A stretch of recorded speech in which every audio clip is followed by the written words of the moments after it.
So we've Cool. been on a bit of a journey with this manosphere, femisphere, this kind of gender conversation.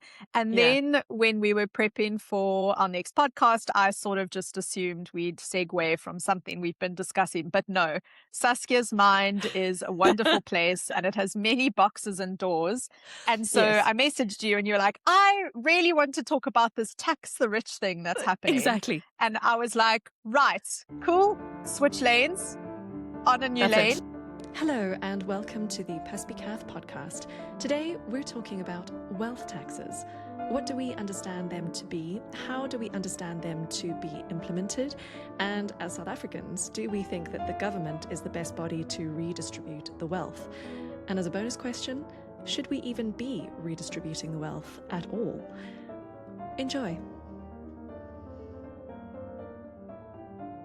When you said it, I know there's been a lot of content around it. I think a lot of people have been picking it apart in a really rational, logical way on why they think this doesn't work. So from my perspective, I'm just curious to know what exactly did you watch or hear that prompted you to have this discussion today? So recently there was an interview with Jeff Bezos who was kind of talking about Mayor Mamdani in New York and kind of talking about how the whole tax strategy was not necessarily going to achieve the thing that Mamdani thinks it's going to achieve. And he was making the suggestion that, you know, maybe you could not tax the teacher in Queens, you know, instead of thinking constantly about, oh, you know, we need to tax the rich. They could tax Jeff Bezos more and more. But the point is that they wouldn't actually use the money efficiently. And maybe they could think of things like not taxing the bottom percentage of people, and that would help people more. And it really kind of got me thinking about this whole concept about taxing the rich. And also because there's other little videos and there's other little discussions that have popped up of different other people. Like there's Zach Polanski, who's the leader of the Green Party in the UK. Then there's Gary from Gary's Economics, and he was on a podcast, The Diary of the CEO, and they were having a whole discussion about the wealth tax. And it's just, again, it's one of these things that's kind of thrown around and you see it on social media. And again, like so many things, I think that it's not actually thought about or talked about with nuance or in depth. It's one of those fancy slogans that we can kind of, that we can throw around. It sounds good, but I feel that often there's a lot of support for what it sounds like and not a thought about what it actually looks like and how it would play out. And also because I think that there's underlying questions of morality. There's underlying questions of, you know, envy and those sorts of things, which we should probably talk about. And also it's like the question about fairness and luck. But so many people think that, this is going to be a great way to solve the problems of the country, the problems of, you know, the economy and not having enough resources. Let's tax the rich. That sounds great. And, and I feel like, it's more complicated. I always like starting. It's a very Jordan Peterson kind of approach, but I love it when he's like, well, what do you mean by taxes? What do you mean by tax? And I think that's let's break that down. What are taxes? Because there's this, it seems like the feeling around this is like taxes are the money that you are entitled to taking from one person. And surely the people with more of it don't mind losing more, you know, there's sort of something in that. But what does it actually mean to have taxes? Yeah. Well, exactly.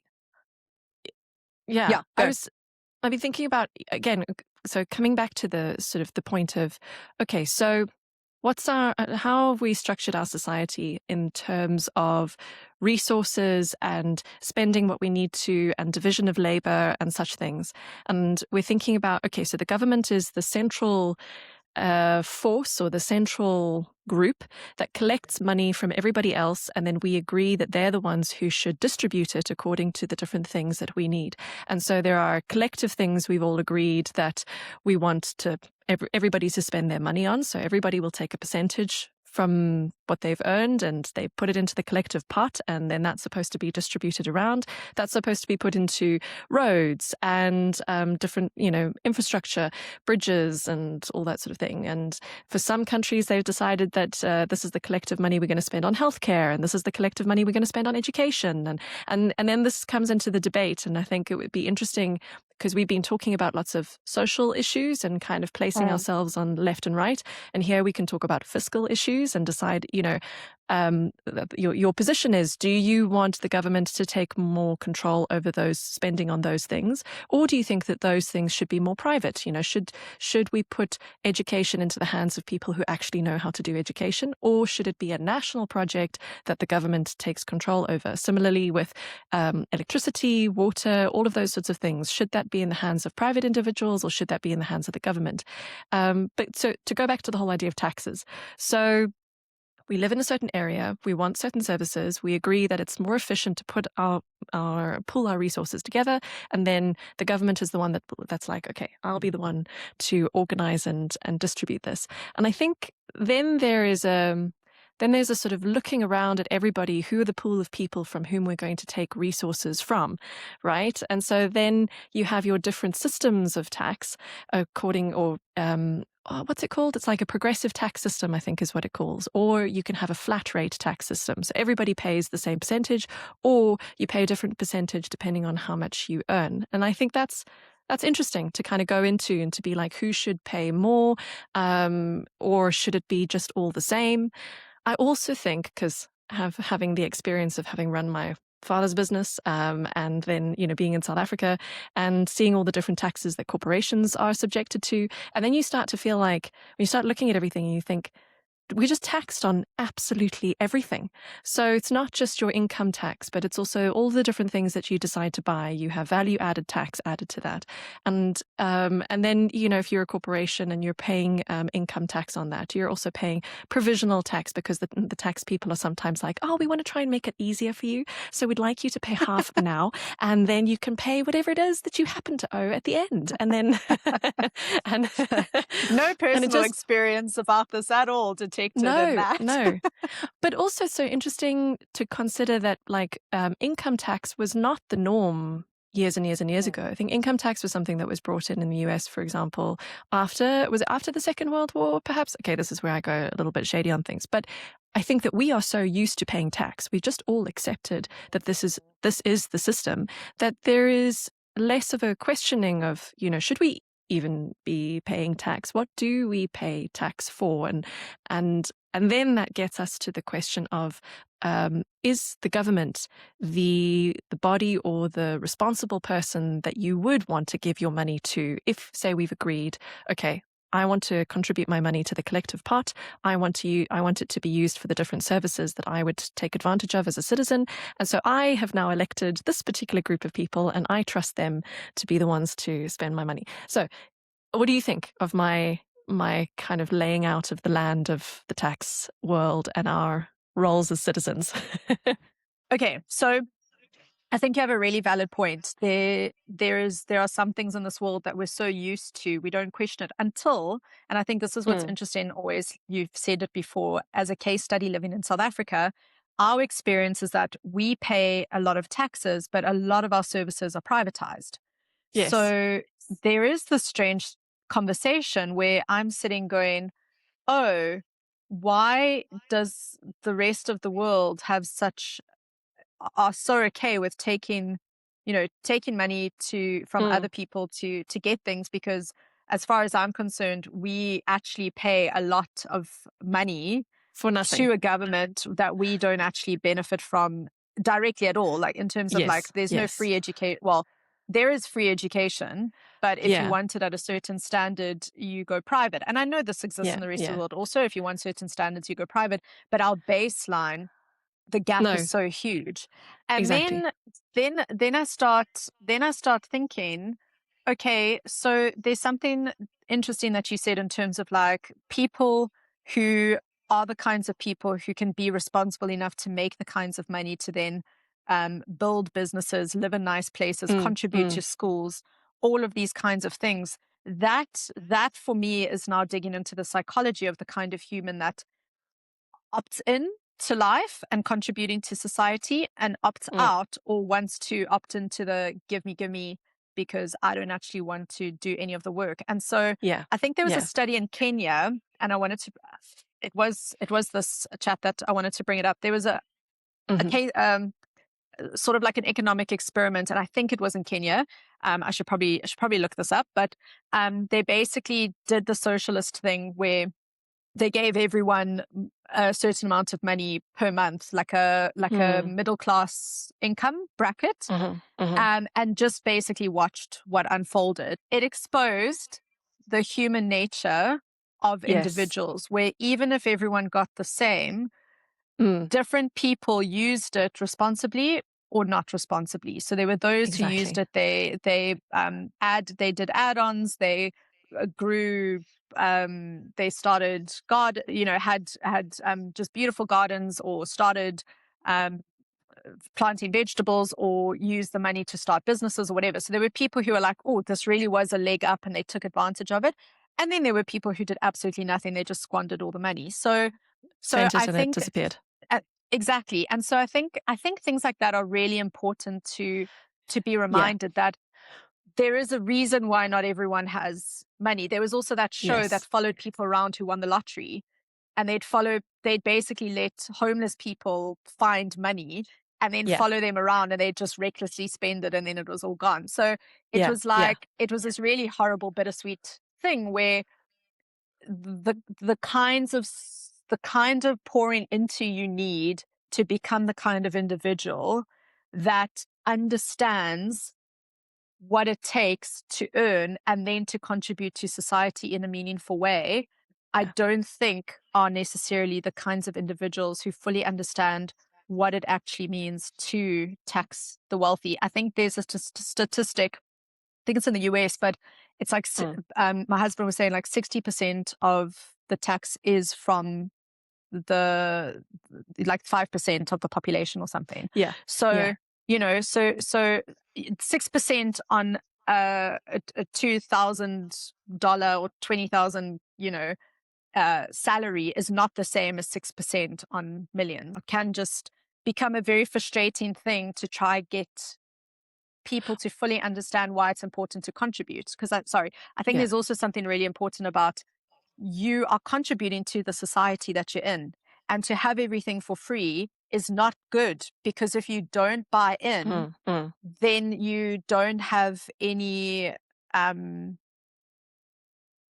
what's the word? You don't have a stake. You don't have stake in it, because it's not something that you have paid for. Before we go into that, because that I think is a whole route that we could go down, but I want to go back to what you were saying, because I think it's really important that, we talked right in the beginning about how people are often coming to conversations with different value systems. And I think this is where there's a key difference in the way that people who view, say, more socialist policies, more kind of bigger government and more redistribution of wealth, versus those who are more smaller government, more kind of pro-free market, pro the individual. And I think there's a fundamental belief in the fact that human beings are different. This is the belief that I hold, which I think is what you were talking about, and that study from Kenya really exemplifies, which is the fact that people are not the same. When we're born, it's not as though we all have exactly the same capacity to do the same things with the same amount of resources. And it feels, again, like this obvious thing to say, but this, I think, is where there is that fundamental difference, that there's some people who believe that everybody's the same, so everybody should get the same things. So everybody should have the same amount of money, everybody should have the same houses, everybody should have the same kinds of cars. That's the idea of communism, which is the idea that there's just one car and everyone will have the same kind of car. And there's going to be, and everybody will have a job, but we're all going to get paid the same salary. No one gets to have more or less, because you get paid for your work, and that's it. And I come very much from the belief that no, everybody is different, and they should be rewarded differently according to what they do and what their effort is.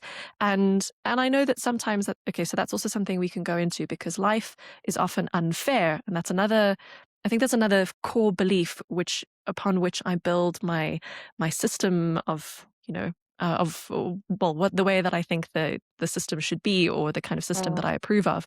So firstly, believing that everybody is different. So everybody's got different skills, they've got different talents, they have different personalities. They're going to therefore do different things with money. So some people are going to be very entrepreneurial. They're going to have high levels of risk that they're able to accept. So they're going to start businesses, and maybe they'll be very successful, and maybe it'll be a huge failure, but they have the kind of personality profile and aptitude to be able to do that. There are other people who just don't have the capacity to do that. They don't want to start their own thing, run their own thing. They want to be a worker within somebody else's business, and they have lots of things that they can contribute in that way.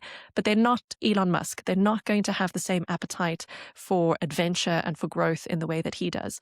And so I don't think that those people should be compensated the same. I don't think that the reward should be the same for Elon Musk as it is for this other person. Now, do I think that this person who doesn't have the same sort of drive and the same kind of work ethic as Elon Musk, do I think that they should suffer? No, I certainly don't think that they should suffer, but they should be compensated for the value of their work. And then we have the concept that life is not fair. So, you're going to be born into your particular circumstances, and you're going to be given different things through life, whether that comes through opportunities or whether that comes through challenges. And for some people, things have aligned quite well, that the combination of their skills and their talents and the particular environment that they're born into and the certain opportunities that happened to come to them have resulted in the fact that they have had a great and successful life. Now, should we punish them because they've had more luck than somebody else has had? And also the question could be, like, how do we measure luck? Because sure, maybe they've been lucky in a financial sense, but maybe they've been extremely unlucky in a romantic sense. The luck of being able to have become extremely wealthy and financially wealthy could have resulted in the fact that they've never been able to have a successful relationship, and they've never had a kind of deep and meaningful partnership, and they don't have a strong core family. There could be all sorts of different forms of luck that they've experienced in their lives. And I often think that this conversation around tax the rich comes from this perspective of, well, to be wealthy means that you have received everything in life, and you are extremely lucky, and life has been extremely unfair in the sense of unfairly rewarding you. And just because you're wealthy means that everything else in your life must be going well. And so because of that, there's this envy and there's this desire to kind of pull this person down. Whereas, somebody who could be in the middle class, earning a kind of very normal type of salary, but they could be extremely lucky in the sense that they've never really had any health problems. They've lived an average or normal life, but they've had a wonderful family. They've had nice family holidays. They've got children who love them and have gone on to be successful. Sure, they're not making millions every year. They don't have a private yacht, but they theoretically also could have lucked out on life. And but yet there's something about somebody who's been extremely financially lucky that creates this envy in other people, and this desire to somehow we must pull them down and we must punish them, and we should take from them the luck that they've been able to have. And so I just wanted to, because I really liked what you were saying, and I just thought that, because if we come from that basis of the foundation of going, I think that everybody's different. Everybody has different talents. Everybody's going to do different things with their life, but also life is unfair. And for some people, it's going to make them unfairly rich, and for other people, it's going to make them unfairly poor. And so then the question is, I suppose, what is our role as a society or as citizens? Is it our role to try and fix the balance of these things? Do we need to try and create equity in the sense of, there's that stupid example, which hate it. But the whole idea of, like, there's a fence and there's some person who's taller and they're looking over the fence, and then there's other people who are shorter. So what we need to do is we need to put like boxes so that the other person can stand, so that they can also look over the fence. No, they must get their own boxes. Yeah, but so there's this sort of idea of trying to kind of equalize outcomes so that everybody has the same.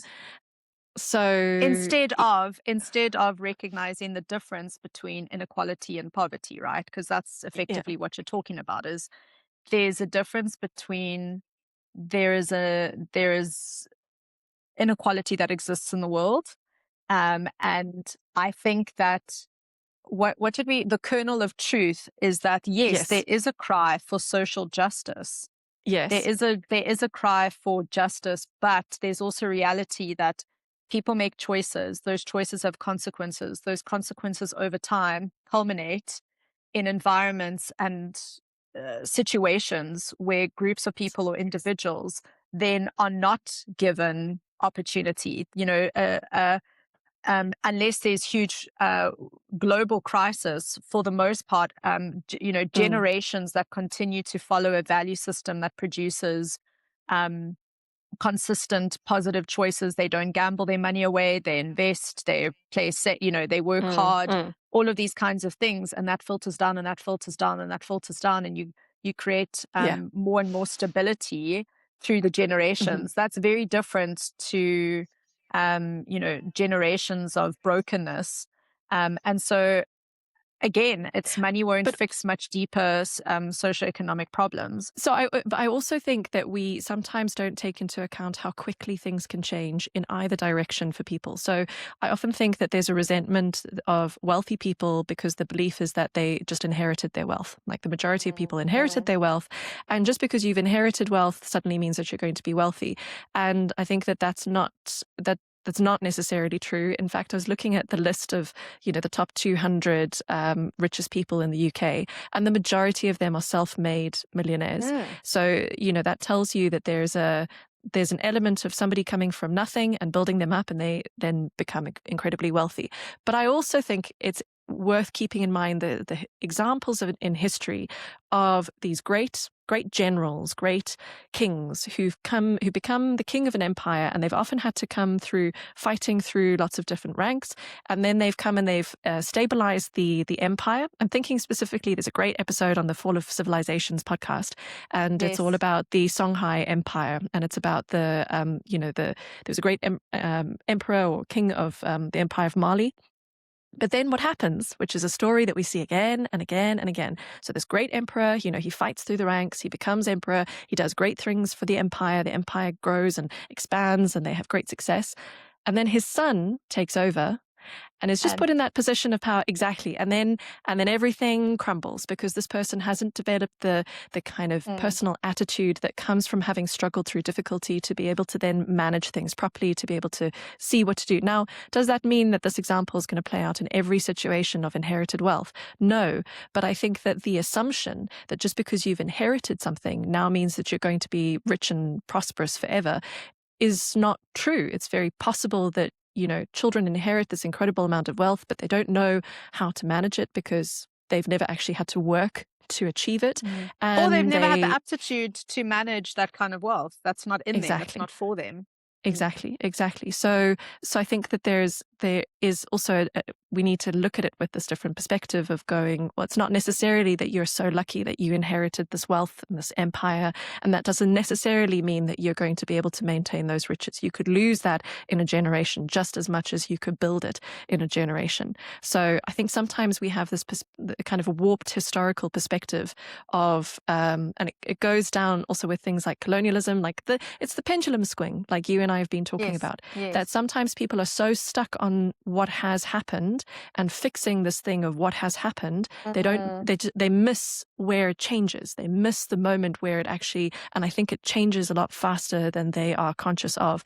Like, for example, we could expand it a little bit. I think that there's a mentality that the UK, for example, and European countries are still the wealthy first world countries, when in reality, their financial situations, they are. They're broke. They have no money to be spending on extra things, and they are spending money extremely irresponsibly financially. So they are not running themselves as countries or companies that are then increasing their wealth and looking after generational wealth. Like they are generationally burdened with debt. So the assumption that they will just always be rich is incorrect. And the assumption that somebody, because they're wealthy now, that their family will always be rich is also incorrect. They might be if they do it well, but it's not necessarily a given. And so therefore this envy, this kind of jealousy and this sort of retributive attitude that we should punish them because they unfairly got their wealth, I think that's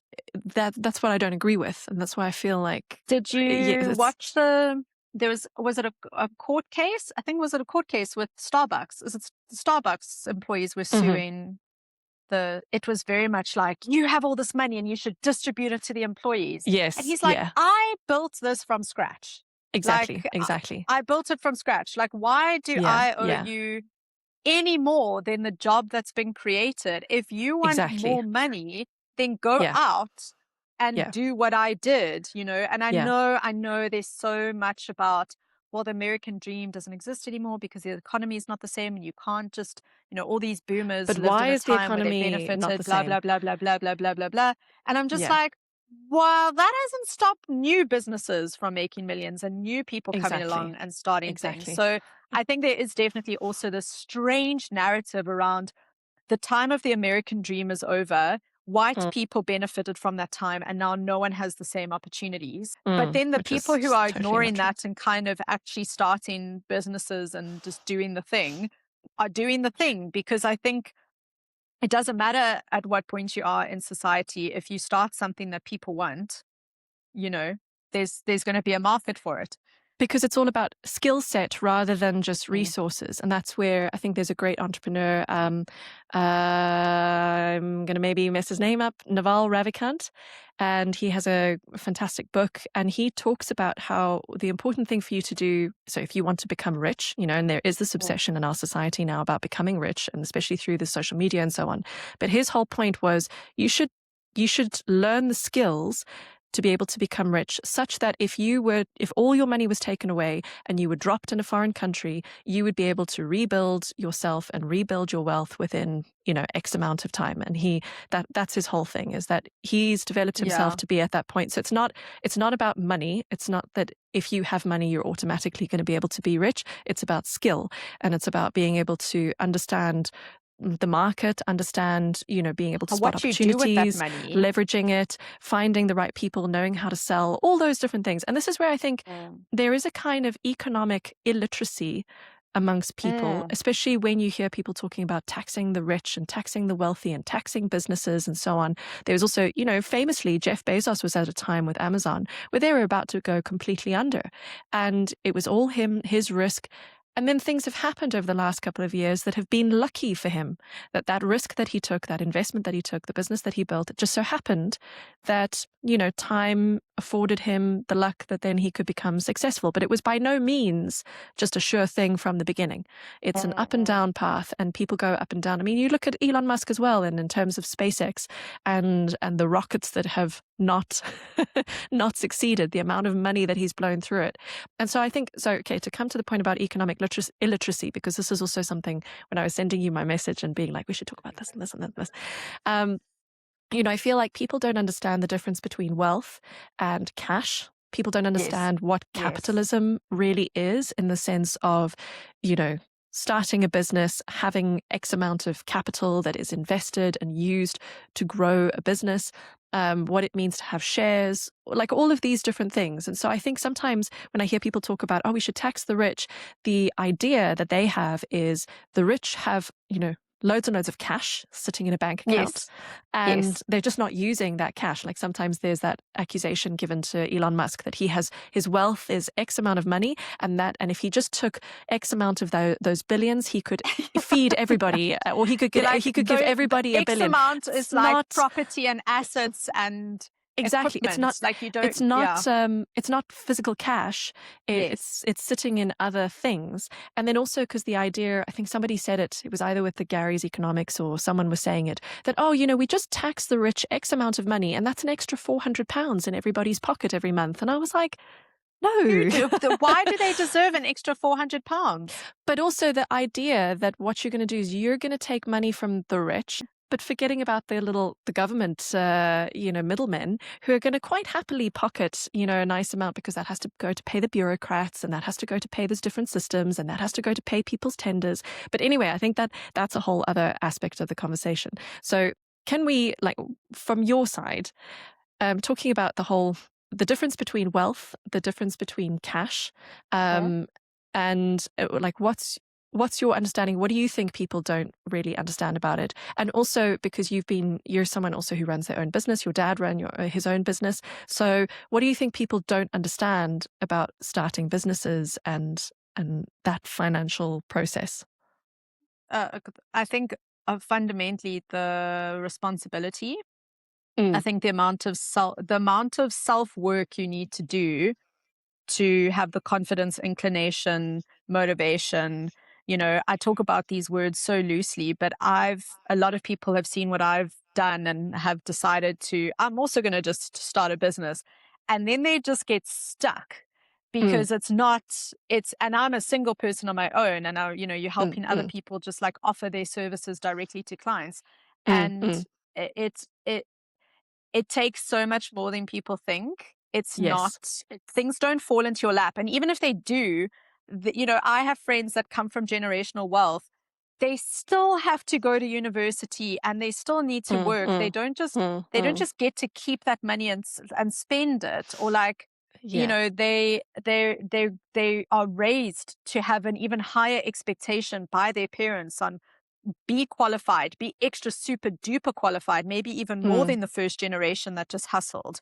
Go to the best schools and do all the coaching and become a full responsible individual, so that if you step into my company, I'm fortunate to have a lot of these friends where they have been given the baton will be passed on, but it's not without like prove yourself first. But then, and there's an enormous amount of pressure. So I think there's a lack of understanding of what kind of person you need to become to actually just manage and hold that wealth, your responsibility to society. I think on a very simple scale, it's already what you said. It's that people just think that they just have extra cash in their wallets, and that can just be like handed out, I think there's the element of responsibility that people don't understand, that when somebody starts a business, you then become financially and legally responsible for all sorts of different things, including, say, people's salaries, which. So I think people often think, okay, you start a business and, you just rake in all the cash, right? You just get all the profits and you just become, but actually what happens is that when you're the owner of the business, it's your responsibility to make sure everybody else gets paid before you get paid. So I think, both of us have had the situations where, you're sacrificing what might be your salary because it's your business, it's your project, and you're the one who wants this thing to exist. And other people are there contributing to your dream, and they get their economic compensation. But because it's not their risk, it's not their money that they didn't invest that money into buying the equipment, and they're not necessarily prepared to spend every Saturday or Sunday working on something because it's not necessarily their dream. Like we were saying, there's a difference in the kinds of people who do these things. People who have a dream and they want to make it happen and they're willing to take the risk and invest the time. Other people just want to do their job and get paid and live a nice life. But so that person has committed to you, they've given their time, they've done their job. So your job is to pay them. And so at the end of the day, if the business doesn't make enough money, you still have to pay them and you have to take the sacrifice yourself. And I think that's what people really don't understand in terms of businesses and then shareholding and that kind of thing. So for me, if someone like Elon Musk is going to take all of his extra money, which is what he has been doing, if he takes all his money, different profits from other companies, and he plows that into something else, this new venture, which gives lots of other people jobs and livelihoods, and they can support their families, and it grows the economy in lots of other ways as well, because there's going to be offshoot businesses that develop on that. And he takes all of the risk on himself. Then he should get the gain out of that in terms of, what that company then creates and what it produces. And similarly, he's taking the risk that when it goes down, he's going to sell different things to keep it going. He's going to make those sacrifices in order to make sure that people are paid and expenses are paid, taxes are paid, all of those things are paid. And the last person to get paid is the person who owns the business. Now, of course, there are other businesses and big corporations where it doesn't really work like this. And we do see, people making ridiculous amounts of money for being the top level executive of whatever. And I think that's where, maybe we can kind of separate the idealized version that I'm talking about, which is like the idealized version of capitalism is that people are rewarded for their hard work and, and that's all great. But sometimes we do see the system in which people are not rewarded for hard work. They're rewarded because they happen to be the brother of so-and-so and they were put into that position, as we've seen a lot in South Africa. But sorry, I wanted to go back to what people don't really understand about, say, wealth and cash, because I think, people don't understand that sometimes wealth can be tied up in assets. And this is where, you'll have people be like, oh yeah, tax the rich. And they might be talking and they might be like, oh yeah, the rich are people who have properties that are worth 10 million pounds. Now, okay, that might be your extremely wealthy, let's say, what's his name, Tom Cruise, who was living in London and had a lovely apartment there. Maybe his apartment was worth 10 million pounds. Okay, fine. But that could also be the family farm that is out in the countryside, and it happens that the land is worth 10 million pounds, and the tractors and all of that equipment is worth 10 million pounds.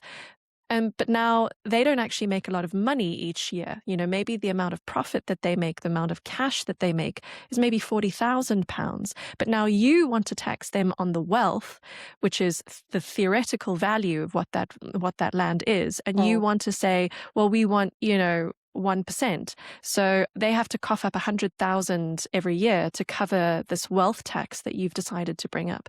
And I think that's also where I find people, again, you don't understand necessarily what the difference between a wealth tax is and maybe a tax on income or a tax on cash. And I know that that's where they say that these sorts of wealth tax programs actually haven't really worked out. They've become more expensive than they have been lucrative, because if you're taxing wealth is something, and this is also what I learned after my dad passed away, and, you're busy doing things about estates and so on, that valuations of things are literally numbers that are made up and put on a piece of paper. And it can be this number one day and it can be that number the next day. So, they make a valuation of the house and they're like, this house looks like it could be this value because other houses in the same area are being sold for roughly that value. So if you decided to sell, theoretically, this is what you could sell it for. But it's never a guarantee that that is actually what you are going to get for it. Like, I had a really great personal experience or personal learning experience of this. I was very lucky enough to have a horse when I was younger. So come at me, all of the people who will judge me for such a thing. But what happened was we bought this horse and he was an ex-race horse and he was like nothing, right? So he'd just come off the racetrack. He didn't know how to do anything. He had no training, in terms of the value, he was all fresh and green, didn't know anything. And I spent years and years training him, taking him to competitions, making him into a really good competition horse so that 6-7 years later, he was like a really accomplished, experienced, great horse. And I was like, I was going to have to sell him because I was in university and I was running out of time. And it was also the right time for him to move on to somebody else. And my thought was, well, now he's a really special horse. He's worth X amount of money, which is maybe like 5 times the amount of money that we spent on to buy him. But it just so happened that at the time, the market was not open for special horses. And this is what someone said to me. And I struggled and struggled and struggled to find someone to buy him. And in the end, I sold him for less than I spent on my saddle. And so, and that's not necessarily a story of, oh, poor me. It's a story of how you can have something that you think is really, really valuable. But at the time that you come to sell it, it depends on what the market thinks it's worth. So now imagine if someone had looked at me and been like, okay, well, you think your horse is worth this amount of money. So every year you have to pay that percentage on that theoretical amount of money. And then at the end of the day, when I did sell him, I only got a fraction of that. So now do I get some of those taxes back for that amount of money that you said I theoretically had? Because I didn't have that money. But you said that because on that piece of paper, my wealth was X amount, and you decided that that's the amount of money that I needed to pay. And apparently that's what's happened. So when they tried wealth taxes in France, it was really expensive because every year people needed to get new valuations, just the paperwork, the bureaucracy behind it, between keeping everything up to date. And then you have the situation of people being asset rich and cash poor. So you could have a family, perhaps maybe a family that has inherited their wealth, and what they've inherited are these beautiful estates or these incredibly old houses, which might be very expensive to upkeep. Because they're old, they might need lots of renovations. They might need lots of expensive repairs. But this family maybe don't own anything else because perhaps the inherited wealth used to come from tenants and used to come from people working the land, which doesn't happen anymore. Maybe they've had to sell that. So they have this house which is worth a huge amount of money, but they don't have a lot of cash coming in. But because people have decided, oh, well, because you're lucky enough to have this amazing house, you need to pay X amount of cash every year. And so then you could have this kind of family who's now having to sell off lots of different things just to be able to get the cash to be able to pay that tax bill. So this is where I think people they're not speaking clearly when they're talking about wealth versus when they're talking about, say, being rich in terms of cash. And yeah, so it's my monologue. Yeah. I think that I think that makes a good point. I want to maybe just explore just a little bit about what is at the heart of this that is very unhealthy. Yes. And then what is at the heart of this that does need to be addressed. Yes. And so, you've thought about it a bit more. So I'm going to let you run with it and then I'll jump in. Okay.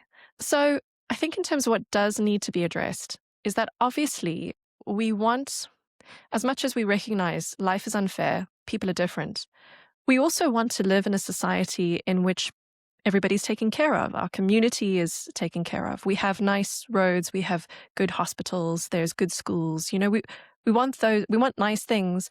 And I don't think that there's anybody who wants other people to be poor and to be living and kind of suffering and living in a bad life. So I think that there is a collective responsibility, or there is a kind of citizen obligation to our neighbors. Why? Cool.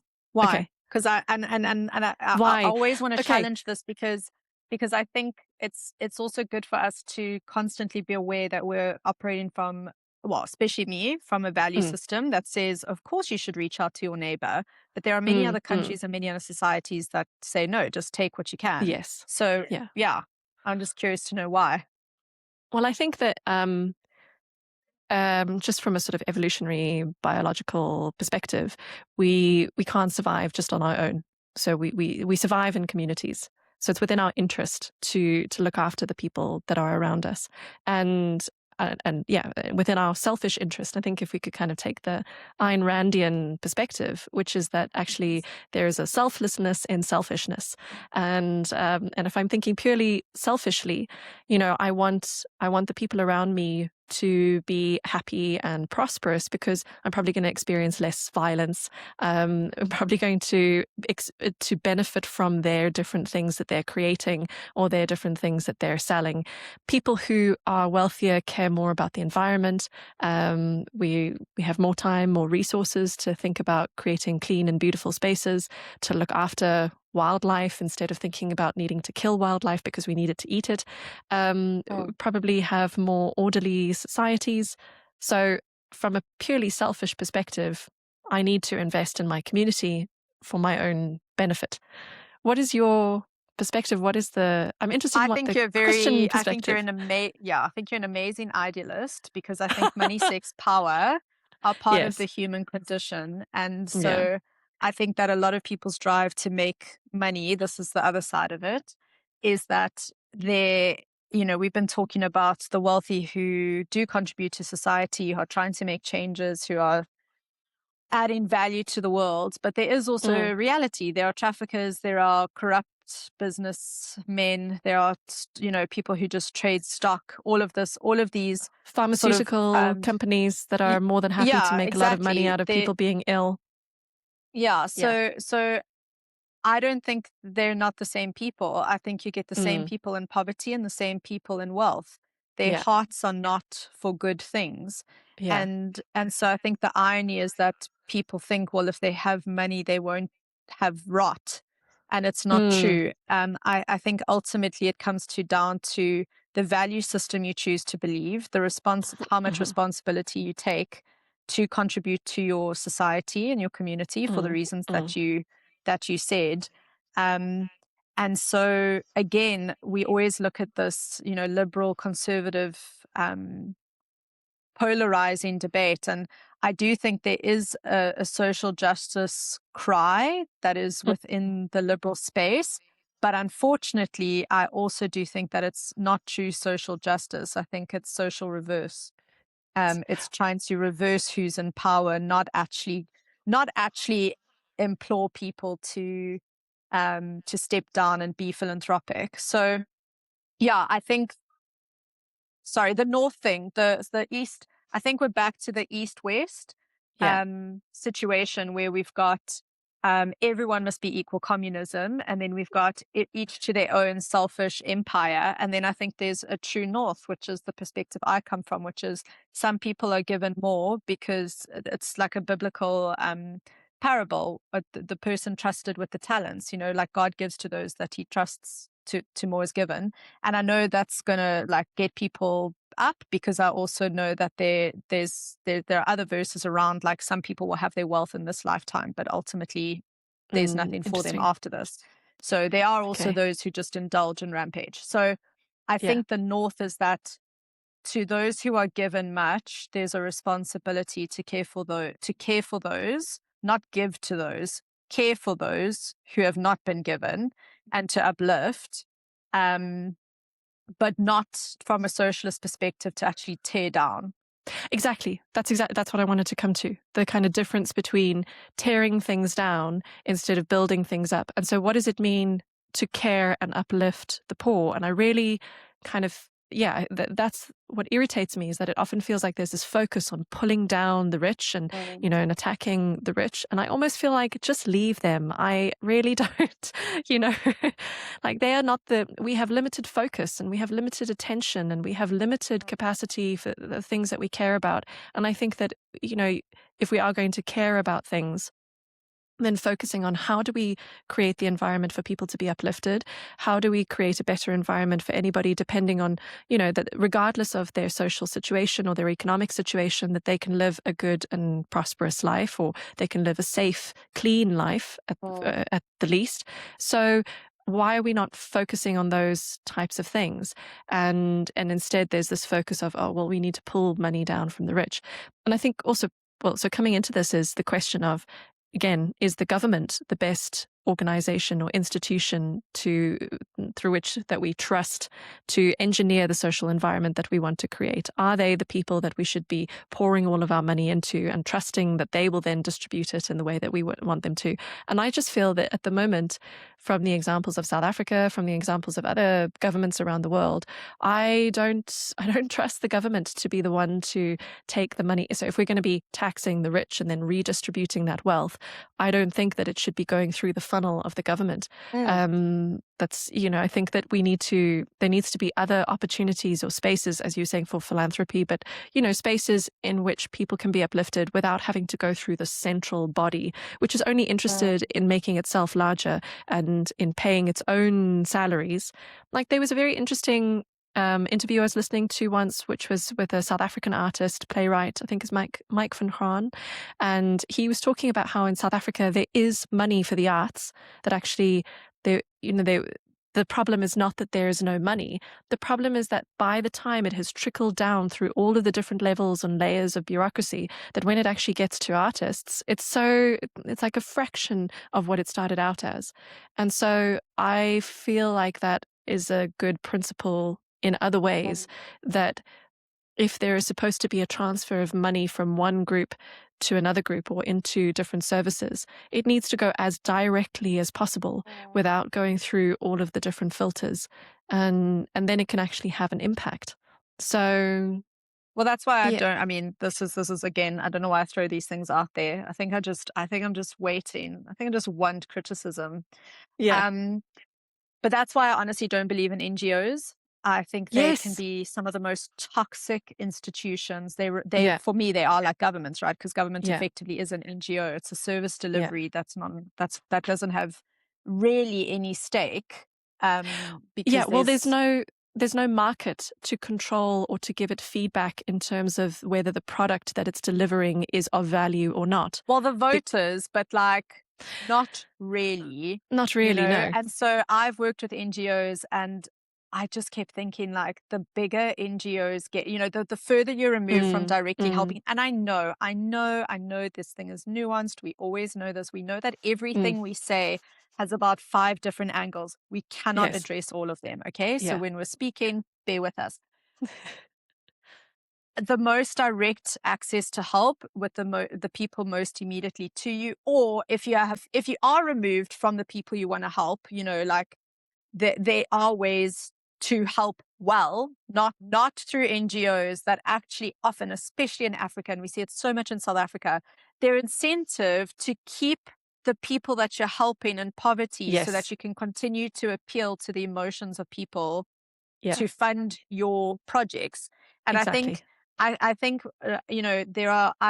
had the privilege of working with U-Turn in Cape Town. They work with homelessness, but they genuinely work with a few people and get them completely out and successful. So their thing isn't like we reach millions and we feed millions or we whatever. And we need more money so that we can reach more people. And we need more money. It's like we use this money. We have one facility.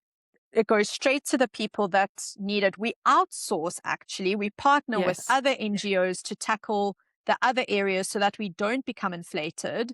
And I think it's such an incredible example. And if government and private institutions could be more like that, where you're partnering with people so they're less filters, we need this sorted out. Okay, well, let's not build a whole building with 5 levels to deal with, every single department. Let's just give it to the people who are like most effective.